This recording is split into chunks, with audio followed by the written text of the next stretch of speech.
Saraza playing his angles. Quezon with the overhead. Saraza.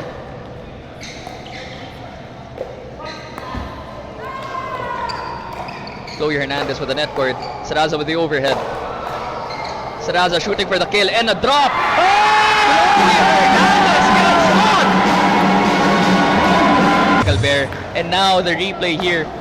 Saraza with that beautiful drop.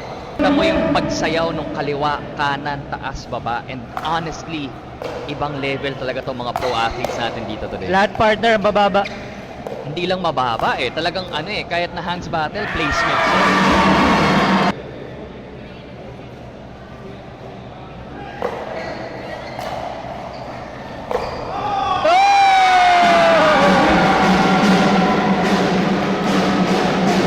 Merong coach dyan na magaling si Coach Angelo ng Sun Valley Pickleball Club.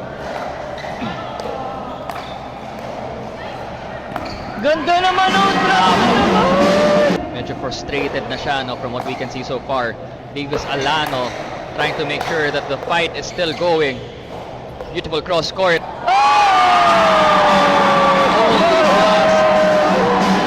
Grabe yun! Both.